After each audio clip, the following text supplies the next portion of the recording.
मेरा एक personal coat है जिसको मैं फॉलो करने की कोशिश तो करता हूँ और वो ये है कि यहाँ पे ना मैंने एक टेक्स्ट बनाया था कि to solve any problem stand on the mat, जाए नमाज पे खड़े रहो और प्रे करो जब तक वो प्रॉब्लम सॉल्व नहीं हो जाता। And if I try to make sense कि ये क्या है, तो मेरे हिसाब से कोई भी प्रॉब्लम सॉल्व करने के लिए सिर्फ दो चीज़ों की ज़रूरत है। दुआ कीजिए और मेहनत कीजिए, बस। बाकी सारी चीज़ें हैंडल हो जाती है। और ऐसी ही एक बात, मतलब not exactly in my words, but October 25 में लिखी हुई है। उसका टाइटल ही है टू टास्क्स। ओके, कौन सी है ये दो टास्क? पहला, आप एक अच्छे इंसान बन के रहिए, और दूसरा, आप वो कीजिए जिसमें आप अपनी जान लगा सकते हो, जिसमें आपको मज़ा आता है। अगर आप ये दो चीज़ें कर पाए, और डेफिनेटली ये फिलॉसफी है, तो इन लोग हमेशा प्रोडक्टिविटी के लेवल पे नहीं चलते, इनका थॉट प्रोसेस थोड़ा सा अलग है। लेकिन आपका जो भी बिलीफ हो या आपकी जो भी अंडरस्टैंडिंग हो या आप लाइफ में अभी जहाँ पे भी हो, ये बेसिकली बोल रहा है कि आपको दो काम करने हैं ज़िंदगी में। पहला, अच्छे इंसान बनिए। दूसरा, उस ऑक्यूपेशन को फॉलो कीजिए जो आपको पसंद है। और हर एक चीज़ इसको छोड़ के वेस्ट ऑफ टाइम है। अब इसके अंदर मेरा जो, जैसे टेक्स्ट पढ़ा आपने, कि मेरा ऐसा है कि दुआ करो और काम करो और चीज़ें हैंडल हो जाएगी। क्योंकि अगर आप दुआ करते हो, अगर आप सच्चे बन के खुदा के सामने खड़े रहते हो, तो आप अच्छे इंसान ही हैं। अब इंसान करेगा कैसे ये?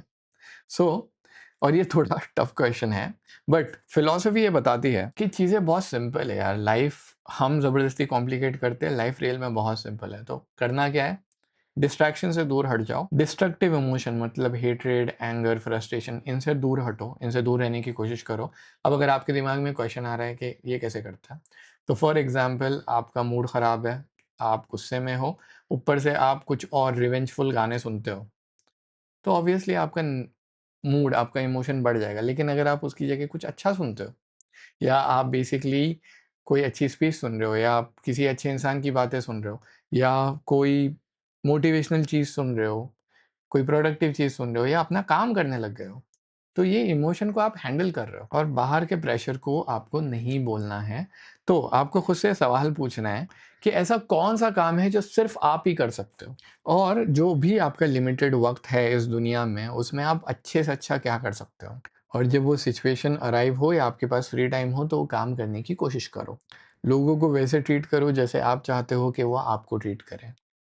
और ये समझो कि हर एक छोटी-सी चीज़, एक छोटी-सी चॉइस, एक छोटी-सी एक्शन, एक छोटी-सी अपॉर्च्युनिटी काफ़ी है एक बड़े प्रिंसिपल को एक्सरसाइज़ करने के लिए।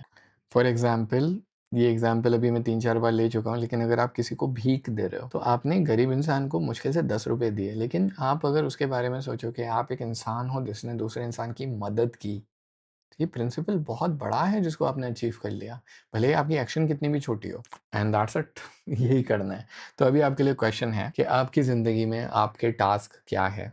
अम्मी का ख्याल रखना है, घर में पैसे देने हैं, सिस्टर है, ब्रदर है, दोस्त है जिनकी केयर करनी है या जिनको हेल्प चाहिए। कौन सी ऐसी चीज़ है जो आप कर सकते हो, और बस उसे करो, और धीरे-धीरे आपके प्रॉब्लम सॉल्व हो जाएँगे। So I really hope that this video helps you. अगर यहाँ तक पहुँचे हो, इतना कुछ समझा है, तो कमेंट में प्रेज़ेंट मार्क करो, क्योंकि हमको इसकी आदत डालनी है कि जब प्रॉब्लम आए आपके पास ऑलरेडी आपका माइंडसेट बिल्ट रहे।